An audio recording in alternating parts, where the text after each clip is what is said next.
ઉત્તરાયણ પૂર્વે દરોડા ગેંડીગેટ રોડ પર ગુબ્બારા લેવેચ કરતા 5 પકડાયા। 5000 લેટ્રન જપ્ત કરી ગુબ્બારા લેનાર 4 દુકાનો ગોડાઉન ઘરમાં તપાસ। 1.29 લાખનો મુદ્દામાલ જપ્ત। પ્રતિબંધિત ચાઇનીઝ દોરી ગુબ્બારા વેચતા વ્યાપારીઓ સામે પોલીસને કડક કાર્યવાહી। આગામી ઉત્તરાયણ તહેવારને લઈને પોલીસ દ્વારા આગામી બંદોબસ્તની તૈયારી કરી લીધી છે। આ ઉપરાંત પ્રતિબંધિત ચાઇનીઝ દોરી ગુબ્બારા વેચનાર સામે કાર્યવાહી હાથ ધરવામાં આવી હતી। ત્યારે પોલીસ દ્વારા ગેંડીગેટ વિસ્તારમાંથી એક યુવકને પ્રતિબંધિત ગુબ્બારા સાથે પકડી પાડ્યો હતો।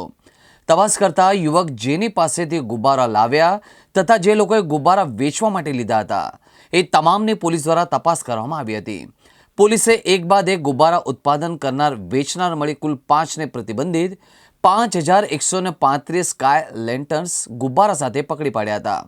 વાડી પોલીસે પેટ્રોલિંગ દરમિયાન ગેંડીગેટ રોડ યુનિયન પતંગ સ્ટોરની તપાસ કરતા ત્યાંથી અલિયાસગર ઇકબાલ પાદરિયા રે ફકરી મોહલ્લો ગેંડીગેટ રોડ પ્રતિબંધિત સ્કાય લેન્ટર્સ એટલે કે ગુબ્બારા 109 નંગ સાથે પકડાયો હતો।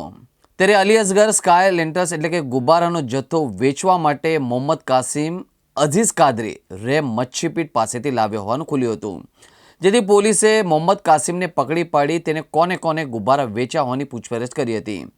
ત્યારે ત્યાંથી પોલીસે 5135 નંગ પ્રતિબંધિત ગુબ્બારા કુલ મળીને 1.29 લાખના મુદ્દામાલ જપ્ત કરવામાં આવ્યો હતો।